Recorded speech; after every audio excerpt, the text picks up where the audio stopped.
વર્ષ 1988ના પ્લેન ક્રેશમાં પત્ની પુત્રીના મોત બાદ બચ્યો હતો અમદાવાદનો શખ્સ ચર્ચામાં રહી હતી તેમની કહાની। અમદાવાદમાં 1988માં ઇન્ડિયન એરલાઇન્સની ફ્લાઇટ ક્રેશ થઈ હતી જેમાં અમદાવાદના અશોક અગ્રવાલનો જીવ બચી શક્યો હતો। ઘટનામાં તેમની 22 વર્ષીય પત્ની અને 11 વર્ષની પુત્રીનું અવસાન થયું હતું। દુર્ઘટના બાદ વર્ષો સુધી તેઓ યાદશક્તિ ગુમાવી બેઠા હતા। માર્ચ 2020માં અમદાવાદના એપાર્ટમેન્ટમાં હાર્ટ એટેકથી તેમનું મૃત્યુ થયું। અશોક ઉપરાંત વિનોદ ત્રિપાઠી દુર્ઘટનામાં બચ્યા હતા જોકે તેઓ એટલામાં ચર્ચામાં આવ્યા ન હતા।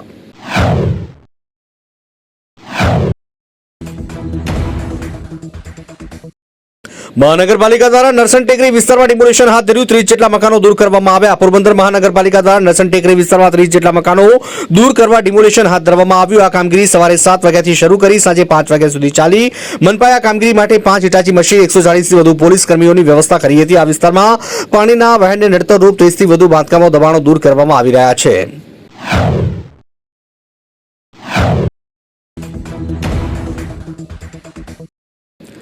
તાલુકાના હાડોડ ગામે ટ્રેક્ટર ટ્રોલી ચાલકે બાળકને અડફેટે લેતા બાળકનું નિપજ્યું મોત। ડાંગ જિલ્લાના સુબીર તાલુકામાં હાડોડ ગામ ખાતે ટ્રેક્ટર ટ્રોલી ચાલકે ટ્રેક્ટરને પૂર ઝડપી અને ગફલતભરી રીતે હંકાવી લાવી એક બાળકને અડફેટે લેતા ઘટના સ્થળે ગંભીર અકસ્માત સર્જાયો હતો જેમાં બાળકનું સારવાર દરમિયાન મોત નિપજ્યું। પોલીસે ગુનો નોંધીને વધુ તપાસ હાથ ધરી હતી।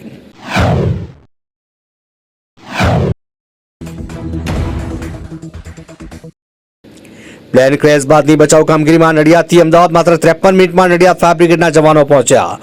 પ્લેન ક્રેશ બાદની બચાવ કામગીરીમાં નડિયાદથી અમદાવાદ માત્ર 53 મિનિટમાં નડિયાદ ફાયર બ્રિગેડના જવાનો પહોંચ્યા। ત્યાં પહોંચેલા ઇન્ચાર્જ ડિસ્ટ્રિક્ટ ફાયર ઓફિસરે કહ્યું કરુણાંતિકા દ્રશ્યો હતા। ચારેય બાજુ આગના દ્રશ્યો, ચોતર પ્લેનનો અને ઇમારતનો કાટમાળ અને કાટમાળ નીચે ડરેલા મૃતદેહો। અમદાવાદ ખાતેથી કાળજુ કંપાવી દે તેવી પ્લેન ક્રેશ દુર્ઘટના બાદ બચાવ અને રાહત કામગીરી માટે ગયેલા।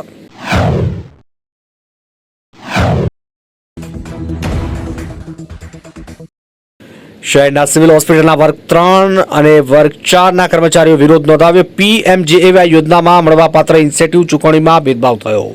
તાપી જિલ્લાની વેરા સિવિલ હોસ્પિટલમાં વર્ગ 3 અને 4ના કર્મચારીઓ વિરોધ નોંધાવ્યો। તાપી જિલ્લા સ્થિત સિવિલ હોસ્પિટલમાં વર્ગ 3 અને 4ના કર્મચારીઓ શનિવારે 11 કલાકની આસપાસ સિવિલ હોસ્પિટલ બહાર ભેગા થઈ કર્મચારીઓએ પીએમજેવાય યોજના અંતર્ગત તેઓને મળવાપાત્ર ઇન્સેન્ટિવ ચૂકવણીમાં ભેદભાવ થયો હોવાની રાવ સાથે ઉગ્ર વિરોધ વ્યક્ત કર્યો। જે બાબતની માહિતી સ્ટાફ નર્સ શબનમ વસાવાએ આપી।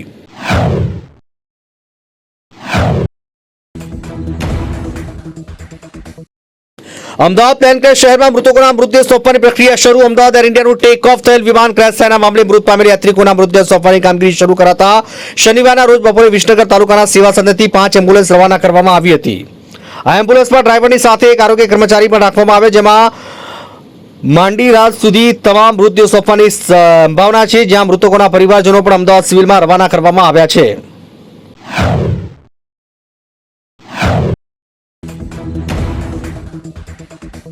વિમાન દુર્ઘટનામાં મૃતકોના મૃતદેહ માટે શહેરની સંસ્થા દ્વારા કોફિન બનાવવામાં આવ્યા। રાત સુધીમાં કોફિન અમદાવાદ મોકલાશે।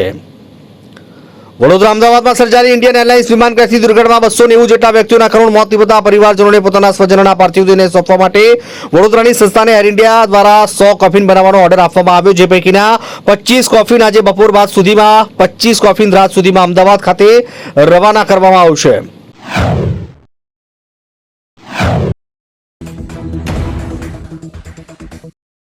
નગરમાં ગરમીને લઈને નગરજનો ત્રાહિમામ પોકારી ગયા ત્યારે અચાનક વાવાઝોડા સાથે વરસાદ વરસતા નગરજનોએ લીધો રાહતનો શ્વાસ। અમદાવાદ નગરમાં અતિશય ગરમીને લઈને નગરજનો પોકારી ગયા ત્રાહિમામ ત્યારે સમી સાંજે અચાનક વાવાઝોડા સાથે પવન ફૂંકાતા લોકોમાં ડરનો માહોલ। ત્યારે અચાનક જ વરસાદ વરસતા નગરજનોએ લીધા રાહતના શ્વાસ। ઘણા લાંબા સમયથી અતિશય ગરમીને લઈને લોકો હેરાન પરેશાન થઈ ગયા હતા। વાવાઝોડાને લઈને કાગળો તેમજ રેતીની ઉડી ડમરીઓ, પતરા તેમજ દુકાનો પર પ્લાસ્ટિક ઉડતા નજરે જોવા મળ્યા। વીજળીના ચમકારા તેમજ લાઇટો ગુલ થતા લોકોમાં ડરનો માહોલ। વરસાદને લઈને વાતાવરણમાં પલટો આવ્યો।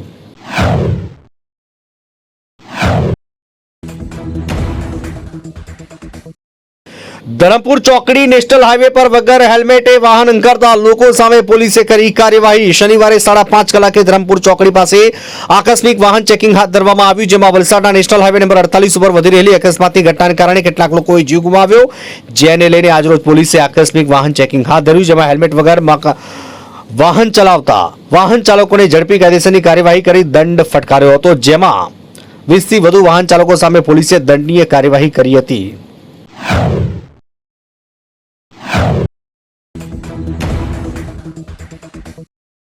નાની નરોલી નજીક કાર લઈને આવેલા સાધુએ વશીકરણ કરી મહિલાના ગળામાંથી સોનાની ચેન ઉતરાવી લીધી। સાધુની કાર સીસીટીવી કેમેરામાં કેદ થઈ।